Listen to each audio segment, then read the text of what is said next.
we've just not been getting along. Like one of those teams on The Amazing Race who like doesn't get eliminated but is snipping at each other the entire time.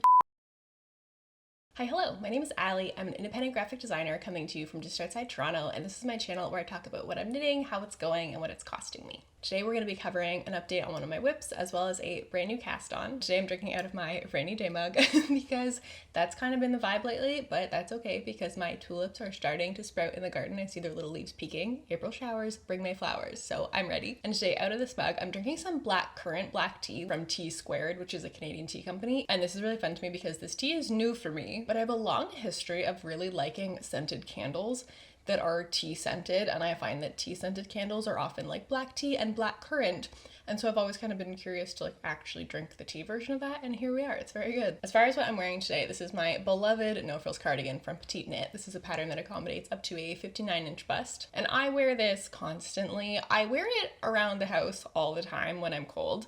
But I have recently come to conclude that I think when I try to wear it out like an outfit, I think that it's cursed. But before I tell you why, let's review our cost per wear. So like I said, I've worn this quite a lot. I finished this at the very end of June last year. I remember wearing it Canada Day weekend. So this project all in cost me 240 Canadian dollars. I've logged 50 wears of it, which brings us to a cost per wear of $4.80 Canadian or $3.46 US. So it's still fairly high for now, but like at this rate, that's gonna be a really good cost per wear really soon. If it survives long enough, because here's the thing.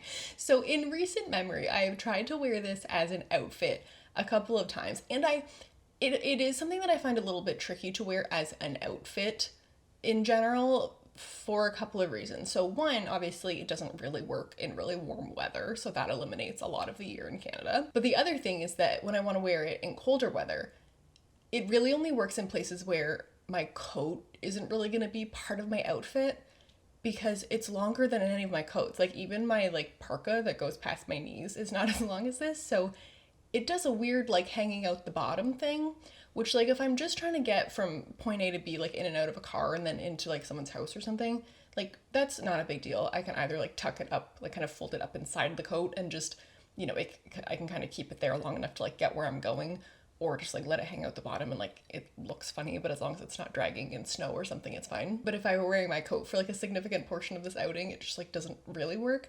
So I think that as an outfit, it really thrives in like either indoor only contexts or the kind of weather where I want to be wearing a sweater the whole time and that's it. So it hasn't had a ton of opportunities as like an outfit, but here's what has happened when I tried. So the first of our two incidents, which also like bad things come in threes, right? Like there's for sure another disaster coming. So the first time I was having friends over for New Year's and I had this idea that I was gonna have a couple different cocktails prepped.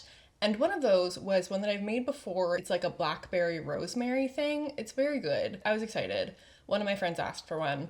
I got the shaker of like most of it like prepared and you just add like soda water or whatever. So I get it out of the fridge. I pour it into the glass. I go to put it back in the fridge and something about maybe like the condensation on the outside of this metal object. I don't know exactly what happened. I just know that 1 second I was holding it on my way to the fridge, didn't detect anything going awry, and the next second it's hit the floor. It's still half full of mushed blackberries, which has now erupted from the cup upon impact. I'm wearing this long yellow cardigan. It lands between my legs. It's everywhere, including all over the bottom half of the cardigan.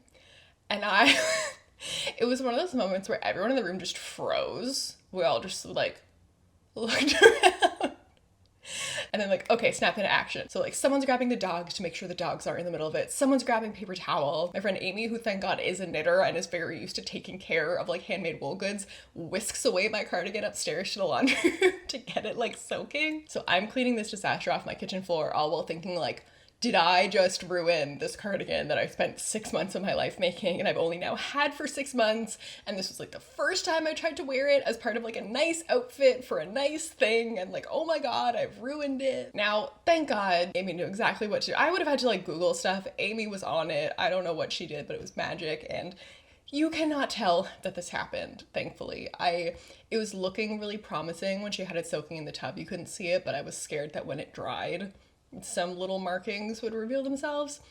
Nothing. It's perfect. It's pristine. Thank you, Amy. But the second cursed event happened more recently. So I was in the car, I was riding in the passenger seat, and we're going down the highway, and I noticed that the person in the car beside us, like from the corner of my eye, seems to sort of be like gesturing in our direction. So I look over and he's like mouthing something, like he's really trying to communicate something to us. And my first thought is like, oh, do we have like a flat tire or something? So I rolled down the window and he's yelling things. And again, like we're on the highway. Like I can barely make out anything this man is saying. So I'm like, what? And I realize he's going, your sweater, your sweater, your sweater.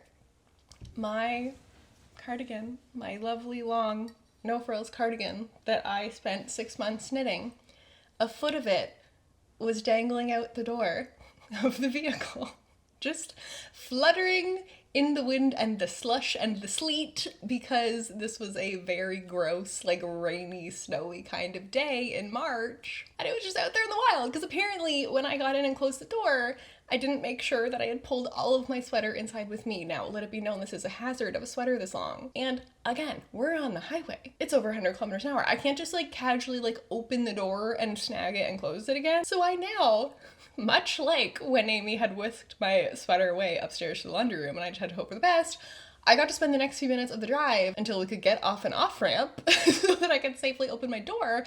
I'm just sitting there like, is it touching the ground? Like, is the bottom corner going to be like torn to shreds? Is it covered in muck? Is it like, what state is this in? Also, we're on our way to dinner at our friend's house. So like, is this just my outfit now? Like, what's happening? So I get to finally check it. I pull it in and thankfully, like basically all it is wet. It's also like kind of grimy, little grainy dirt from the road, but like nothing serious. And once it was dry, even before washing it, like looked completely fine. And like if I didn't know which side of my body it would have logically been, I wouldn't be able to tell you looking at the cardigan which one had spent 45 minutes dangling out the side of the car while we're driving on the highway in nasty weather. So all's well that ends well, but my God, like there's something about this cardigan and I fear that it's not long for this world at this rate. So wish it luck. Anyway, that's the saga of the cursed sweater, and let us transition into a WIP update. So actually the first WIP that I want to talk about today is my new cast on, and that is because my package from Unraveled has arrived. So this video is sponsored by Unraveled. Unraveled is a small family-run business in Australia that creates knitting kits for knitters of all levels with a real focus on the calming and relaxing properties of knitting. So their patterns are kind of geared toward that. Now, despite the fact that this was coming from Australia, this came so fast. They ship with DHL to everywhere in the world, so it came super quickly, and it came in this really cute bag that's going to be obviously a really useful project bag that I can use for things going forward. And it's not quite as full as it was when it arrived because I've already pulled out a ball so that I can start knitting with it. So inside this bag, we have a little envelope that contains the pattern printed out, which is nice to have, as well as a little pocket with some tools, which I've already rated because one of the things that came in here was some stitch markers. So I'll show you in a sec kind of how those factor in. But it also came with a tapestry needle, which is useful. And I might honestly just keep this little envelope to contain one single tapestry needle I can keep somewhere, because like I have the problem where I have a bunch of tapestry needles, but they all came in one little container.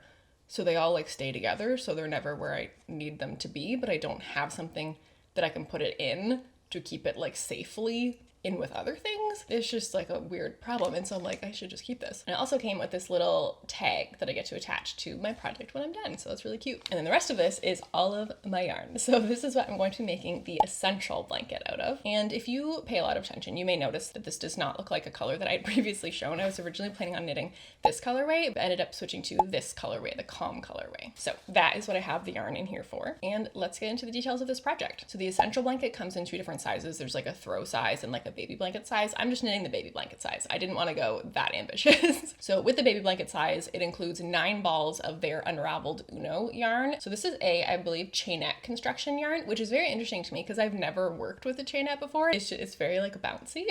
Like it has an overall volume to it while being like hollow on the inside, right? So it's quite light. The yarn is made out of 60% alpaca, 30% merino, and 10% poly. So in the baby blanket size, you get 3 balls of each of the 3 colors in the blanket, so 9 in total. You also get the printed pattern and those little tools that I mentioned before. And Unraveled also has video tutorials if you want to go along with your project, which is really awesome. They also have a whole online community that you get access to, so you can troubleshoot or just chat with other people who are working on the same thing. So all in for this project, the whole cost of it is just the kit itself, which includes everything, is 296 Australian dollars, 244 Canadian, or 171 US for the baby blanket size. But in my case, full disclosure, it was gifted, so $0 cost on this project for me. So in terms of construction, this is such a simple project, and that's what I was so excited about. Really leaning into the mission of Unraveled on this one. Just a simple, very calming, relaxing garter stitch rectangle knit up on 5.5mm needles, so it's a nice break for my hands from working on smaller needles. And I cannot tell you how perfect its timing was because the day that it arrived,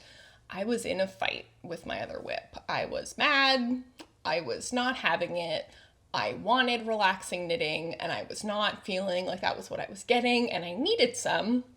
And then this showed up in the mail, so I immediately cast it on. I was like, hallelujah, I need some of that Unraveled mindfulness right now because I cannot handle what's going on over here, which we'll get into in a few minutes. So I was very pleased to cast this on. You can see I have the little stitch markers on here that came with the kit. And what those are marking is an I-cord edge that you're knitting simultaneously. So that is as complicated as this gets, is you're doing your garter stitch rectangle back and forth, and at the end of this row, you just have to slip some stitches. And that's how it creates this I-cord that's being knit up simultaneously to the rest of the blanket, so you don't have to pick up and do it all the way around after. That would be terrible. And I've only ever done I-cords that were applied afterward, I think. So I had no idea how this was gonna work. Like I saw I-cord in the instructions and I was like, oh no, is this gonna be harder than I thought that it was gonna be? No, it turns out knitting a simultaneous I-cord is so simple, it's ridiculous. So that was a really fun surprise. And another fun surprise has been seeing the texture of this yarn work up. Is that gonna show through on camera? So it has this almost like rustic look to it. Like you kind of can see all of these fibers sticking up, which I think looks really cool. You know, a throw blanket that has this sort of rustic texture to it. But if it felt how it looks, I don't think it would feel very nice to work up with or to imagine like snuggling up with when it's done. But it's actually very soft. Like it's quite deceptive to work with. Like I don't feel like what I am looking at is the same thing as what I'm touching in a way that works really well in this case, because I like what it looks like. I just don't think I'd like touching it. So I think just the fibers sticking up off of it are just really soft, so it doesn't feel scratchy at all. Maybe the chainette construction is also part of this. I don't really know. I haven't worked with other chainette yarn before, but I have just been finding this really nice to work on. It's nice. Like I could just sit here and do this like while I'm talking to you, which is not a thing that I feel like I can do for a lot of my projects. So this was just so soothing as an option when I was like, I don't want to work on this other project right now. This is upsetting me. It's not doing what I want it to do. I'm frustrated.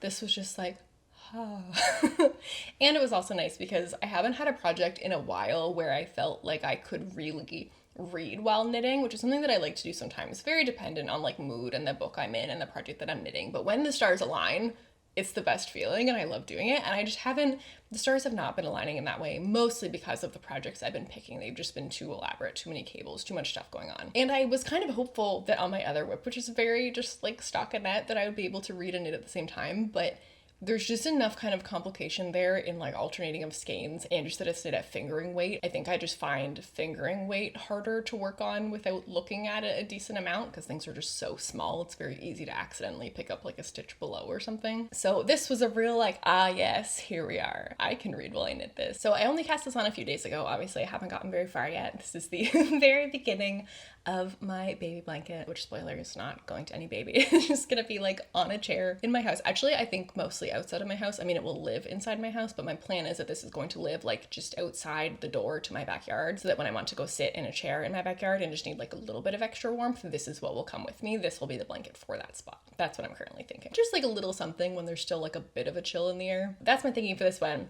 I've got a bit of work to do before it's actually fulfilling that role, but you know, we're not in a rush on this one because the whole purpose of this project is just to sort of be like a mindful break that I can take when I need one because other things are bothering me. I just need knitting to be only its most relaxing, soothing self. So that's my plan, and if you're interested in knitting this or any of Unraveled's other kits along with me, you can get 10% off your order by going to unravel.store/AllieMakesEverything. All right, shall we get into the WIP that I'm kind of in a fight with? Not actively. I think we've mostly reconciled. Things are just still like a little bit tense at the moment. So let me show you the current status of my tucker, which like by all accounts, you know, that's really solid progress from the last time that I've shown this on the channel.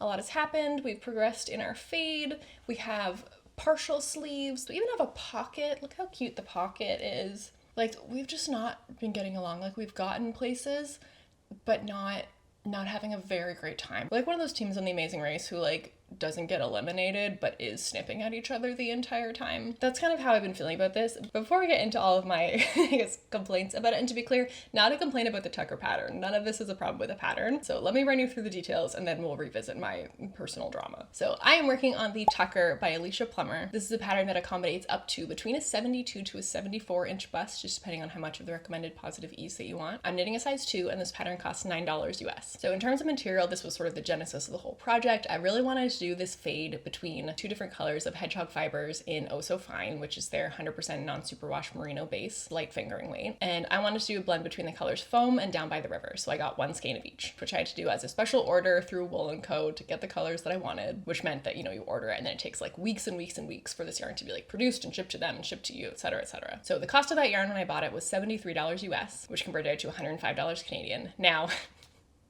when it arrived, $36 in duty, which now has raised our project cost from $105 to $141. Hooray. I was feeling like, oh, this is like a fairly reasonably priced project compared to, it's still over $100. Like, let's not. But like, we know what these things can cost, right? So I was like, okay, you know what? Like, it's a lower budget project. It'll keep me busy for a while because it's fingering weight. Great. Now we're at $141, right? Add in the pattern cost, convert it to Canadian. Now we're at $152 Canadian. So I cast this on March 21st. I'm knitting it up on 4mm needles to hit gauge instead of the recommended 3.75. And worth noting is that this is a sport weight pattern, but I'm knitting it with this light fingering weight from Hedgehog Fibers because I've used it previously on a project with the exact same gauge that this project is. And I like how that fabric turned out, so good to go. So in my last WIP update, I introduced the project, showed you how it was getting started, and I also introduced my friend Lauren, who's knitting a very similar project alongside me in sort of like a buddy knit. And I'm so happy about how warm a welcome she got. I'm so happy that you like Lauren as much as I do. I see a real campaign forming for Lauren to start her own podcast, which I support. Let's all peer pressure her into it.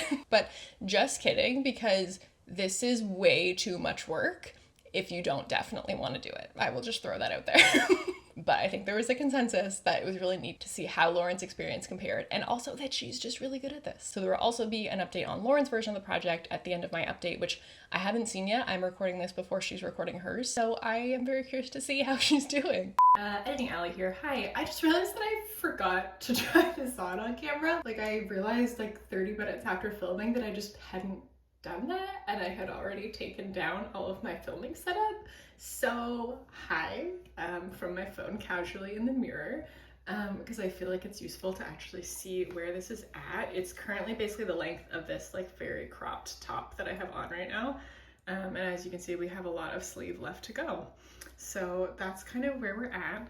Pocket looks cute as ever on, big fan. Yeah. So last time I showed this, it was like teensy tiny. I think I had like just the neckband or something maybe. It was like virtually nothing. Very shortly after that, this project was like, you need to learn a new skill. And I was like, I have to open YouTube, I have to find a tutorial, which like, is that ever hard? No. I just always am kind of like, ugh, as soon as I have to like stop and look something up while I'm knitting. So what I had to learn this time was Japanese short rows, which is a style of short row that I hadn't done before. And it was definitely not difficult, but it was kind of just enough steps that I was unfamiliar with, performed just infrequently enough that I could never quite remember it. So I had to sit there like with the instructions and all the steps. I think I actually found like a written version so I could refer back to a little bit more easily than having to like rewind a video. See if I can find that again and link it in the description. But like there were pictures with it, which is useful for understanding what it's telling you. But then when you're trying to scroll back and forth, it's like a lot of scrolling on my phone. Just like, oh God. So I did not love the Japanese short row portion of this, but it did do a good job. I mean, where even did the short rows go? I assume this must have been to raise the back of the neckline. So was it right after the neckband? Can you see if I hold it up? There's kind of a little ladder going down the back of this. I think that at some point I was doing something funny with my in the round and I noticed it was doing that, and then like I changed something and it immediately went away. What was I doing there?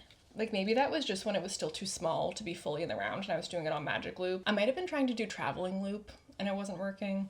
I don't know. I was doing something strange. I'm hoping that will block out, or that I can kind of like tug on the stitches on either side of it to hide it a little bit. Worst case scenario, it's at the back of the neck, whatever. And it was not related to the short rows. Like that wasn't created by them. And I cannot actually...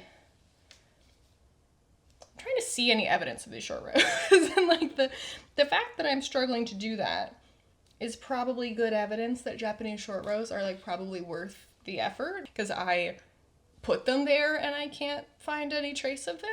So that's encouraging. I'm more hopeful of this blocking out than I might be generally, because I am just cognizant that this whole thing should block out quite a bit. Part of my issue with this project is that while I'm working on it, I just don't feel like it looks that great. Like the fabric as I'm knitting it up, it just doesn't look very good.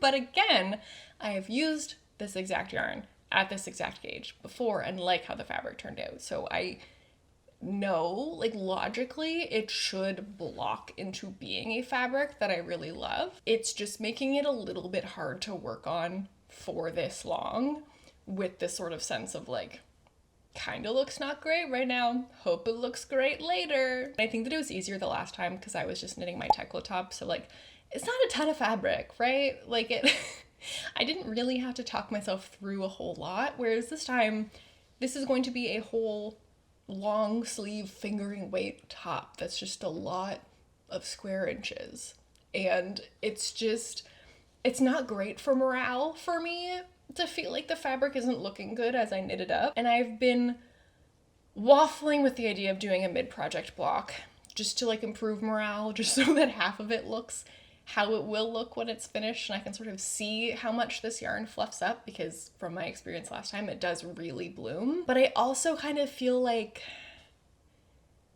I don't want to do it. Like I don't want to do that yet. I probably will block before I end up like binding off sleeves or things like that, just to check for length. I do find mid-project blocks really useful in that way. But also because I know that it's going to be kind of dramatic in terms of the blooming, it kind of feels like something I want to leave until closer to the end. So it's more of like reward for me when it's almost done, you know? So I'm reluctant to do it now, but maybe I need to do it now just so I will like this project more. But yeah, it just kind of looks like mostly cute, but a little bit sad is kind of how I currently feel. But I like the concept. Here's the thing, like I'm gonna complain a whole lot about this project right now. And if you're sitting there being like, stop knitting this, what are you doing? I don't hate it that much. I am motivated by the final product. I want to have the thing. It's just not my favorite knitting experience that I've had. I think what I am learning through this is that all stockinette at a small gauge is a little bit tough for me. And I've done some of it in the past, but again, only in smaller garments. So I'm learning that if I want something fingering weight stockinette, I have to really, really want it. And that's going to be more of a product-driven knit than a process-driven knit, whereas I usually like mine to be like a bit of a better mix than that. So I think that would be sort of more of a once in a while kind of project when I'm really motivated by a particular thing.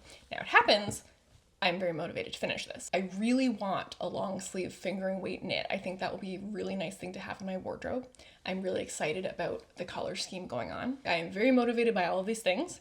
It's just a bit of a slog sometimes that I might have to take a break from sometimes because I'm mad at it sometimes. So that's just where we're at. Now on with our complaining. So I knew in going into this that to do this fade, my fade was really just gonna have to be micro stripes, because at this gauge, I don't have two strands that I can hold together to kind of get the more marled look. And like, you can definitely see where I started introducing Down by the River, right? You can see where those stripes suddenly start coming in.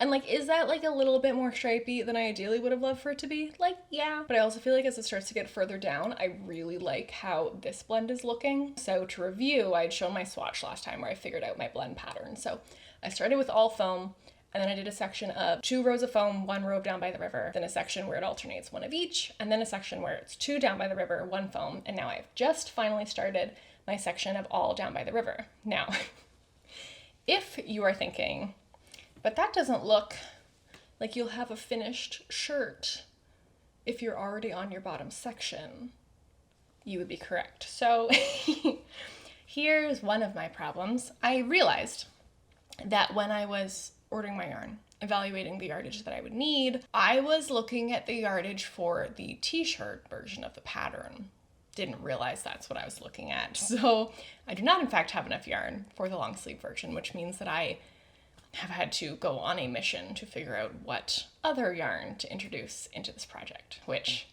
rewind, I was already complaining about this getting more expensive than I'd hoped it was going to be.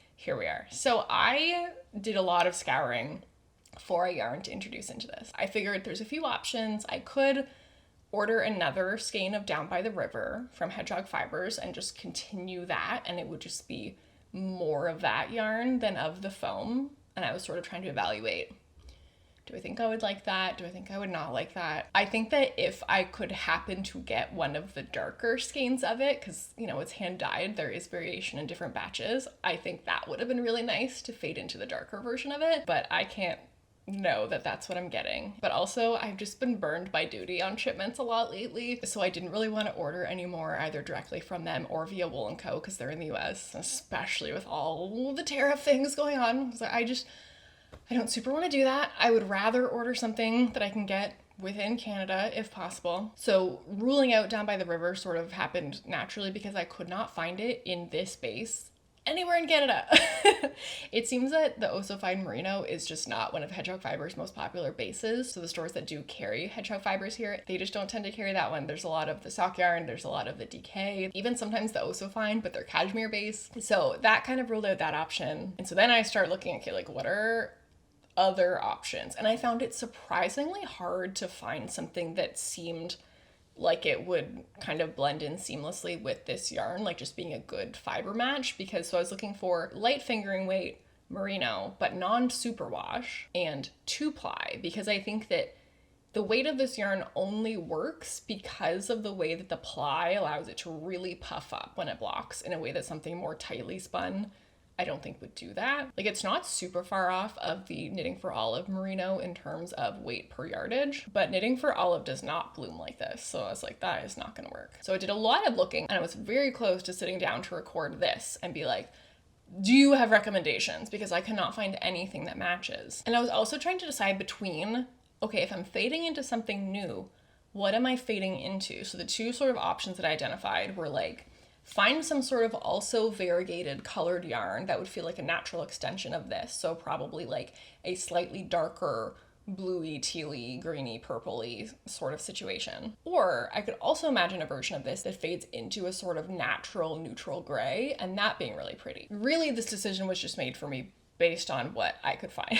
I did first kind of go looking for the natural option because I do think that would have been really neat, but I could not find anything that was a good match for this fiber-wise, I think in part because the more like natural colored wools just tend to be a little bit more rustic and just a different quality than this yarn. One of the things that I was tempted by in this search was I saw Sorella just launch the pre-order for their Disneyland collection, which like, be still my heart. I'm not often really tempted by like themed releases of indie dyed yarn. Like, I'm like, okay, like it's purple, like it doesn't really help me if it's named for Taylor Swift, despite the fact that I like Taylor Swift, like it's still just purple. But it just happens that like, I do love going to Disneyland or Disney World. And some of the colorways in that collection I do genuinely love. And so the two kind of reinforce each other, right? And one of the colorways in that collection that I do really love, that really does fit what I like in a variegated yarn, is Peter Pan's Flight. That colorway would be a very natural extension of this fade. But couple of problems with this idea. Number one, this is a pre-order. I wouldn't get this yarn for months. And I just didn't really want to shelve this for that long. One, because I'm knitting it along with Lauren. Two, because again, I'm not super loving the process of this. And so I a little bit feared that if I put it away until that new yarn arrived, I would have a really hard time picking it back up. And I just wanted to have this. I just want to be able to wear it this spring, and shelving it while I wait for custom dyed yarn, it's not really what I want to do. And also, it's superwash yarn, which is a problem that I find a lot for me in trying to shop indie dyed yarn.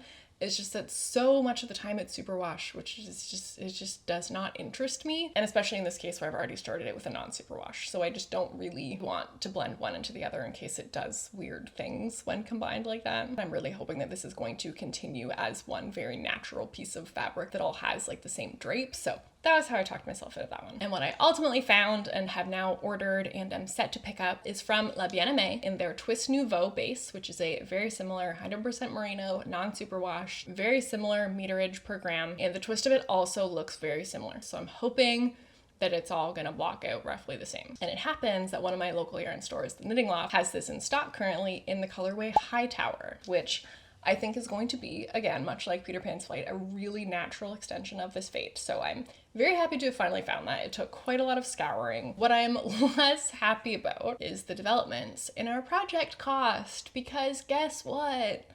That's not a cheap yarn. So this skein was $49 before tax. Adding in tax, that's $55.37. This is Canadian dollars, which means that for a project where I thought my initial yarn cost was $105 Canadian, add on duties, add on this skein, we're now at a project yarn cost of $197 Canadian. It's twice as much money as I thought it was gonna be. It's more expensive than some of my like sweaters, which are much heftier and are much more wool. Now, again, obviously this is all like hand-dyed yarn, so that is where most of that cost is coming from. It's just like super not what I went into this project thinking I was gonna spend on it, which is not my favorite. I like to know when I'm splurging on a project, and this was not the case. I sort of got trapped into this. Could I have just decided to make this a short sleeve instead? Yes, but that's not what I wanted. I did not want a fingering weight t-shirt. I wanted a fingering weight long sleeve. So here we are. So for the record, that puts our US dollar yarn cost at about $142. So that's my yarn debacle. Other progress on this project, how did it go? I will say that knitting the fade in this microstripe way has been less fun than I thought it was gonna be. I have raved recently about how much I have found that I like doing striping in projects. So I thought that this would be like that. I guess there are probably a few reasons why it's not been like that for me. So I think one is that because it's like micro stripes, I'm switching yarn like constantly. The smallest stripes that I've done before were on my Sailor Swift tank top, which I think the thin stripe is 2 rows. But I think a key factor here is that in that case, there were no sleeves. I did not have much of a problem with this until I started doing sleeves. And I just was finding trying to do the sleeves in Magic Loop, I'm working them 2 at a time. I just find it so hard when working in a small circumference to not get weird tension stuff where I'm changing the color. And I tried to mitigate this by not changing the color right at the beginning of the round, because this was a thing that I learned in doing my Lyon sweater. I was talking about having kind of weirdness at the underarm where the color was changing at the beginning of round, at the place where my needles are split in Magic Loop, and so you're having to make sure there are no ladders. Like, I feel like I generally have a pretty simple time not having ladders in Magic Loop, but when you're switching yarns there, it adds this whole other factor. And so in this case, I tried to mitigate that by not changing color right there, but doing it a couple stitches over.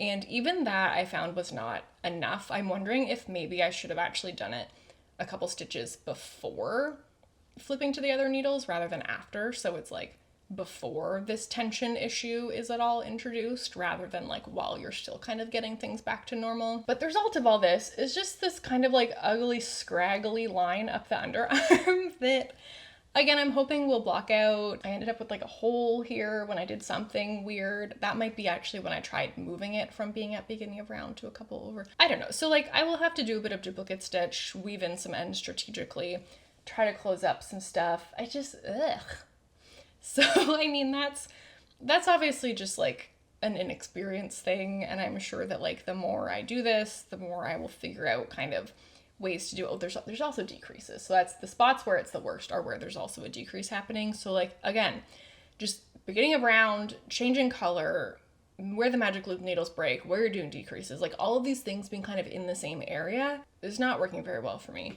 And so I kind of tried to separate where these were a little, but also these are all kind of things that can cause a little bit of unsightliness. So you want them kind of all to be under the arm. So it's not like you can really spread all of these different factors around the arm so they're nowhere near each other, because then you're gonna have like the jog in your color stripe happening like right on the outside of your arm, or like your decreases there, right? So it's kind of a very small area that you're trying to fit all of these little unsightly things into, and the end result is this deeply unsightly undersleeve. So hopefully blocking saves some of that. Duplicate stitch will save some of that. It's just not super fun for me as a process when I'm knitting it up and I'm like, eh. every time I get to the underarm. Trying really hard to manage everything really well so I don't get that, and then thinking it's looking good and then getting an inch past it and being like, oh no, it still is doing that a little. I find it hard to make sure that the yarn, like when I'm switching back to the last color I left off, that the tension is right so that it's not too loose and you don't end up with like a really long stitch where you last left that color off because you didn't tighten it enough, but not tightening it too much and now that stitch gets really tiny. I just find these things tricky, and it just really reveals itself a lot more in like a micro striping situation. I was not at all feeling this way in my other striping projects. And again, I was really not feeling this to nearly the same degree in knitting the body. It was really not bugging me. It's just the sleeves. It's just the trickiness of the small circumference with all these things going on that it's just been a thing.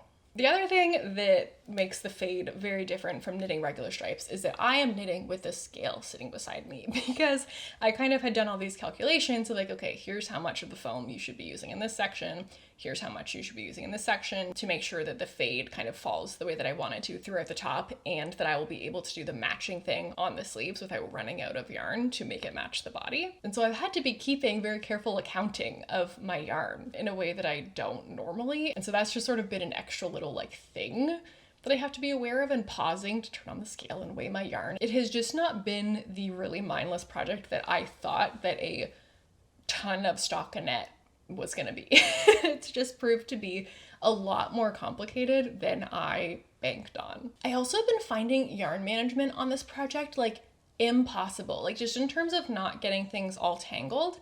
And I've been trying to figure out like, why is this so hard? Like on my Colette, I was talking about, I had my beautiful like weird Ziploc bag thing where it was like the two sets of 2 balls of yarn were like in 2 separate sides of this folded Ziploc, so they were like together but separate.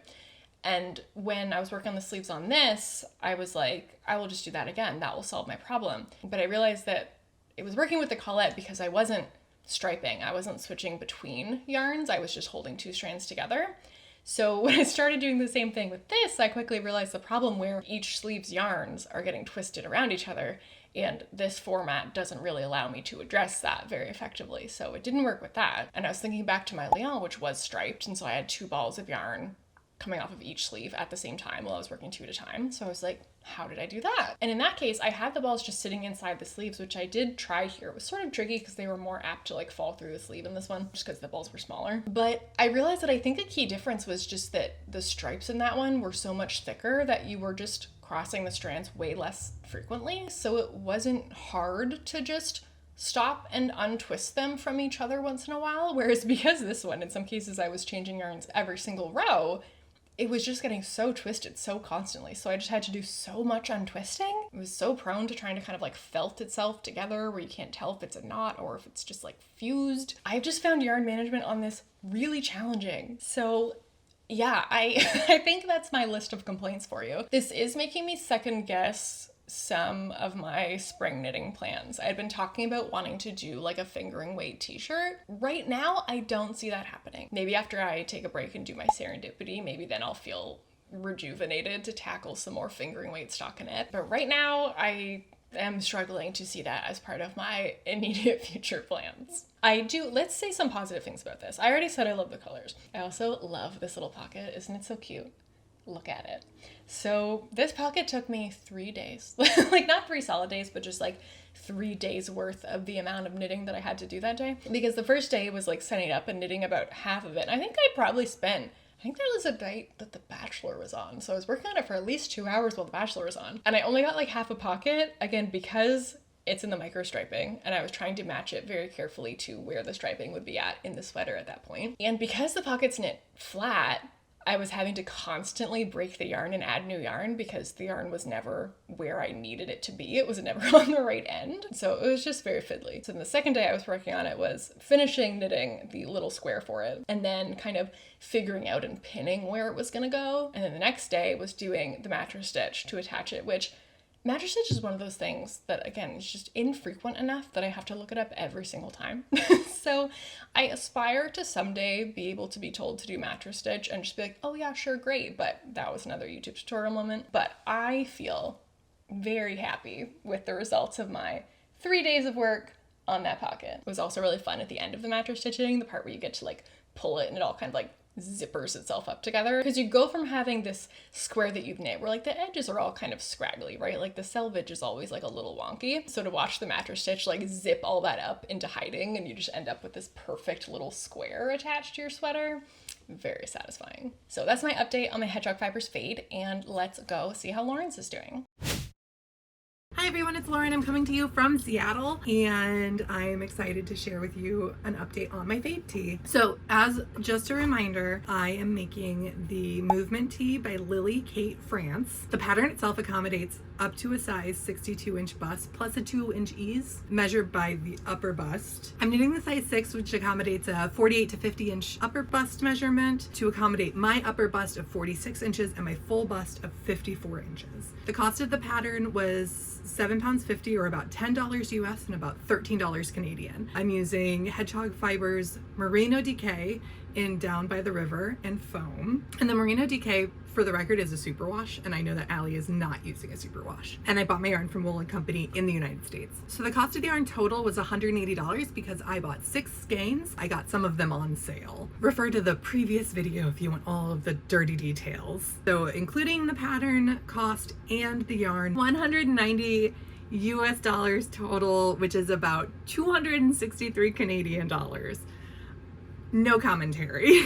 So the needle size I'm using for this DK weight yarn is a US size 4 or 3.5 millimeter. And it's a top-down raglan with optional bust darts, which I am choosing to do. My update this week, it looks exactly the same place, even maybe a little shorter than it was last time. And that's because I frogged up to here. If you haven't knitted in a couple of weeks, don't just assume you know how to do all the stuff that you were doing before, because I immediately forgot how to do SSKs. Knit twos together, fine. SSK, I had to relearn. I talked last time a lot about the eyelets and how I was omitting them, and like I had done a thing. Well, I forgot that I was doing that when I frogged back because it had been 2 weeks and my brain went to space. And so what's really interesting is I did then follow the pattern as written, and it only produced eyelets on one side. And so I did about 3 eyelets before I realized, oh, actually I don't like the eyelets and they're not consistent anyway. So I'm not sure if that's like a pattern thing,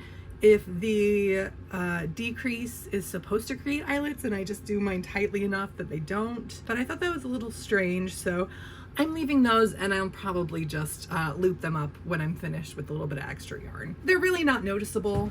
But you can see on both sides where I started to do that, and I was like, wait, no, that's not what I want to do. But I got my SSK directions. Oh, look at this. You can see where the fabric has been kind of tortured a little bit. So all of that will come out in blocking when it blooms. Yeah, we've been having some time with this. And so the main point of bringing it back was there were some technical things that I wasn't super happy with. That was not going to be enough to like make me frog it. Like, these little guys are not enough to make me frog it a 3rd time. But mostly I was not happy with the distribution of color, and that's why I decided to frog it back. And if you remember in my last update, the yellow started quite a bit higher, and this time I wanted more blue and then for the fade to start more over my bust, just because I have a lot of bust area to cover, as one may be able to tell. The thing is, did I forget to start the fade when I was focusing on reknitting what I had frogged? Maybe a little bit. Did I remember just in time? Yes. I remembered when I split the sleeves. We have a little bit there on the sleeve and going across the bust. And honestly, I think this is fine. I think I will like it a lot better than I would have liked it had it started like way up here with not a lot of runway for just the Down by the River to speak for itself. But I will tell you, to this point, I just joined a new skein of Down by the River. This is 2 full skeins of Down by the River. This is the new one. So 2 of these makes up all of the Down by the River that you see here. It's just a different math calculation game when you're dealing with different body types and sizes and how you want things to fit and flow. I mean, truly do not be afraid to frog. It feels like a lot, but every time you practice something, you get better at it. So a lot of the stuff, even though my brain went to space and I didn't have all of the techniques in my head that I should have just looked up again before I started reknitting, because I was like, oh, I got this. I don't hold on to information very well. I still did things better this time than I did last time. I really like this. So when I started the fade, I was doing 2 Down by the River and 1 foam. And so you get this really nice distribution of like 1, 2, 2, 1, 2, 2, 1. Because I understood when I was getting down to the bust darts, I knew that I would have to be doing 2 by 2. 2 foam, 2 down by the river, because on the bust darts, like I mentioned last time, you have to knit there and back. And unless you want a lot of tails, it helps to keep it in the same color. And so I think this is a really nice transition to have 2 down by the river, 1 foam, go into 2 down by the river, 2 foam, and then we'll transition that to 2 foam, 1 down by the river. And I think it'll just help the overall flow of the situation. But I think that makes a really, really nice fade overall as we're looking at it. So yeah, I've got work to do, especially compared to Allie, who is a beautiful monster who managed to get all of her stuff a lot faster than me. Life has been busy.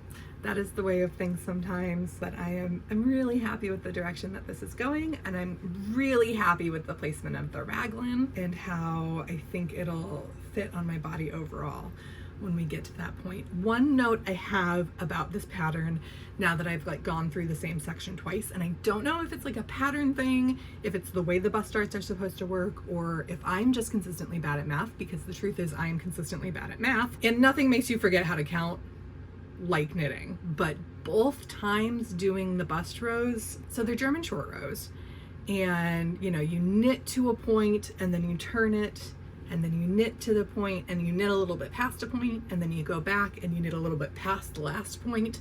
So they're the kind of German short rows that get bigger as you go. They haven't been perfectly centered, which is really interesting. So I'll do the count where I'll knit X amount to this one, and then I'll come back to what the count is on the way back, and then I go back, and for some reason I still have 6 or 7 stitches away from the underarm marker on this side, and I'm eating into the underarm marker on this side. So this part is really interesting because you can see here is the marker for the underarm sleeve transition, and here is the short row turn, and that is about as far as it goes. Under this is the searching all around, and on this side, oh, there are some eyelet things that I fixed. I really had to go all the way into that to, so this is a bit of the lopsided stuff that I was talking about. I don't think it makes a big deal. I don't think anybody's going to notice it, but I just thought it was a really interesting factor for the shirt overall. So there's something about it that maybe the pattern just wasn't tested a lot at this size, and so the numbers aren't quite right, or it wasn't necessarily tested properly, or maybe they're accommodating for the fact that sometimes women are larger on a dominant side than on a less dominant side. That is not my experience, but it is very common. Or it could just be that I'm really bad at math. All of those are possibilities. I don't think it'll make a huge difference at the end of the day, but I just think it's really interesting when you're doing this and things feel like a little bit off the median. Anyway, I'm really excited about this. I think the DK fabric, I'll be really interested to see when it blocks. I've used it on smaller things, but I'm somebody who runs really warm, so even if this is like a slightly heftier t-shirt, that works for me perfectly, because I often need my arms exposed if it's above 50 degrees because I am a little baby who gets too warm and likes it to be cool. So yeah, I'm really excited, and I love working on this with Allie, and I can't wait to see how different our interpretations of a similar kind of brief are. We are both graphic designers professionally, and I think one of the really great things about being a creative person and having creative friends is being able to look at the same problem and come up with completely interesting and unique and personalized solutions. Yeah, and this is good. This is good stuff, right? My big problem so far in filming this, I'm sure you'll see lots of things. How do I fit in a Saga cameo? And here is where you get to see my unmade bed with my beautiful Saga dog putting her body all over my shirt. Is that what she's doing? What a perfect little dog. Are you a good protest dog? Look at how good these colors would look on a dog who is as beautiful as she is. Okay, that's all the knitting updates I've got for you today. So let's get into off the needles. So for today's small business shout out, we're gonna make this one selfish today. I'm gonna shout out my own small business because as part of my Etsy shop where I sell my channel merch, I also sell templates for like invitations, which I've set up as Canva templates so that when someone purchases them, they can put in all their own details themselves. Don't have to wait for me to do it. And the idea was that this was going to be like a thing that I spend a lot of time setting up once, but then it kind of is like self-running. Except recently, someone made a purchase and then let me know that they were having issues with the link wasn't working anymore. And I looked into this and turns out that Canva had done this weird thing where they changed how their template sharing works, and some, but not all, but in my case about half of my Canva template links just don't exist anymore and need to be regenerated.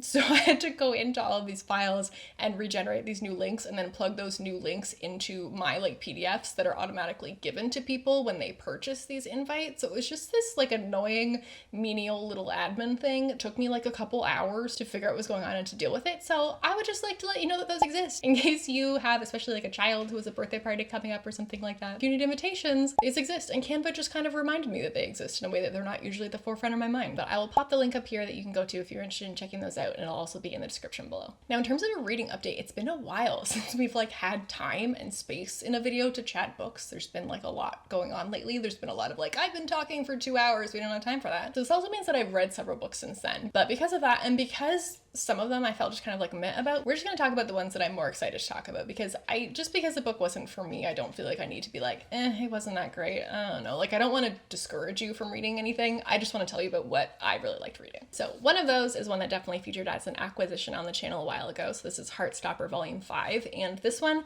I read, I think, just after I finished one of the ones that I felt kind of meh about. And I just wanted something that I knew I could get through really quickly, that would be nice for momentum, that was just going to be a nice, pleasant, fun time. And that was exactly what this is. Very lighthearted and sweet, just like teen rom-com between Nick and Charlie. I've read all of the volumes up to this. I've watched the Netflix show. It's just very heartwarming. You should read it. The other one I was listening to as an audiobook on Everand, which is the sort of like Netflix of audiobooks, if you will. I'll leave my link in the description if you're interested in checking it out. I also want to mention, if you are a big audiobook person, Libro FM, which is sort of the like not Netflix version. It's the like if you want to buy your audiobooks, but do so in a way that's supporting an indie bookstore instead of Amazon. They're having a big sale right now where a ton of their audiobooks are like $7 or less, which is way less than audiobooks normally cost. And they also have a promo going right now where if you sign up for a new membership for like a certain amount of credits every month, then you'll get 2 free audiobooks if you sign up using my link. So I'll leave both of those for you in the description below if you're interested. But I was listening to Stephen King on writing, which you can see is a physical book that I have, but I have since discovered that I find it easier to convince myself to read nonfiction when I'm listening to it instead. So I thought that would maybe be a better way to do it. And it was really nice in this case, like having already had this book, it would have been virtually impossible for me to convince myself to buy the audiobook, but just having unlimited access to as many audiobooks as I want via Everand, it was like a no-brainer. So this is Stephen King's nonfiction book about the writing process, and I actually read this in high school, but I remembered feeling like it was a really good, useful book. And I've been trying to like reestablish a writing routine that I feel knitting has really kind of derailed in a lot of ways. So I've been trying to figure out how to kind of reintegrate that back, and I thought this might be a good way to help me do that. Now, if you are interested in this book for the writing advice and do not care at all about Stephen King's personal life, honestly, you can skip like the first half of the book. It's basically like half memoir, half writing craft book. But I will say, as someone who has no investment in Stephen King, I've not read any of his other books. I can't read scary books. I really enjoyed the memoir aspect. Like, he's just a good writer. Shocking, right? Like one of the best-selling novelists of all time. Turns out he's a good writer. So even just having no investment in him as a person, it was a really good read. There is some solid craft advice in here. And the thing that kind of got into my head the most was not letting a need to have the whole plot figured out prevent you from like getting into a story. And I feel like that is a thing that I needed to hear, because here's the thing. I tend to be a very plotless writer by default, so I have to like really try to make sure there really is a plot. But I think this is an area where, in trying to get started on my like 3rd real manuscript, I'm really kind of stalled out at trying to get a solid plot outline in place to make sure that I'm not writing aimlessly, to make sure that I have that solid plot there in the first draft, so I don't have to rewrite the whole thing to introduce one and like functionally be starting over again once I know the characters in the world and generally what's going on from the first draft. But as a result of that, I have gotten basically nowhere. Like, I've been working on this outline for so long, and so much longer than it took me to work on a story where I outlined it much more loosely, drafted it, and then did a whole bunch of revisions to introduce more solid plotting now that I really understood what the story was. Like, I did that whole process faster than I've just been trying to figure out this stupid outline. So I think that I needed him to be like, stop it, go sit in a chair and write actual prose. I was like, okay, Stephen.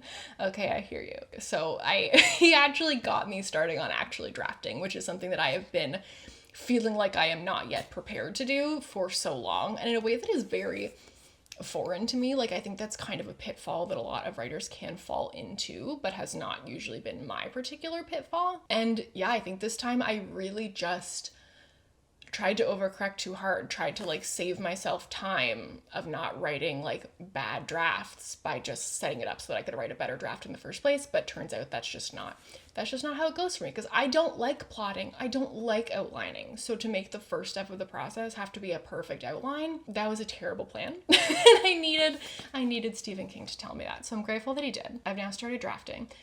That's not to say that this is like a perfect, like, wow, I'm now like back in love with writing and like doing it constantly and having a great time, because I've been doing a pretty good job of getting my butt in the chair. I've tried to set a very attainable goal for myself where I just have to spend like 20 or 30 minutes a day. And like once I'm in it, I can and sometimes will choose to spend more time in it. But I'm finding it a very different experience this time than the last time that I was writing a first draft. That was before I started knitting. And I used to have this feeling of like after work, it was like, okay, here are all my like little adulting things I have to do. And once I'm done all those, yes, I can spend the rest of the evening working on writing. Like I wouldn't write the whole rest of the night. Like I would still want to like mess around, like do, whatever, nothingness, just relax. But it was like, it was free for writing as much as I wanted. And what I'm finding now is that the way that I feel at the end of the workday is that writing is another one of those things that I need to get done before I have the rest of the evening open to do knitting. And that's a very interesting shift in my brain, and one that I'm kind of trying to figure out what to do with. And like, am I just not really like in the story yet and just need more time to get more invested? Because I don't like that switch, to be honest with you. Writing is something that feels really important to me, like at my core. And like, if I think about me in the future looking back on my life, I don't think I would feel good about abandoning writing wholesale and replacing it with knitting. Writing is important to me, and it's more challenging. So it's not really a fair one-to-one comparison. Like, it makes sense that in sort of an instant gratification kind of way, I might want to knit at any given moment more than I want to write. But writing is also more satisfying to me. And so I'm kind of trying to figure out how these things can like coexist. I'm actually wondering if part of that might be bringing in my essential blanket, or just having something that is very easy to very mindlessly work at that I could just have with me while writing. So if I'm in a point of kind of like thinking, if I'm slowly picking at a draft, that I can kind of also be picking at knitting, so that I don't feel like I'm having to choose between the two in the same way that sometimes I will read and knit at the same time. I don't know. I'm kind of trying to figure out how to have all of these things happening at the same time. Because also obviously knitting YouTube takes up a big chunk of time that was not allotted for in that way the last time I was writing a draft. So I feel like there's kind of a push and pull between things happening right now, and I'm kind of trying to figure out how they all fit in together, because I feel like my drafting is currently going a lot more slowly and it's just not sucking me in the way that it usually does. So we have some things to figure out, but I think we'll get there. All right, that's all I've got for you today. So thank you so much for coming to knit with me. I hope that if you're interested in being here next time, you'll consider subscribing if you're not already. If you already are, though, you're my favorite. And I'll see you next time.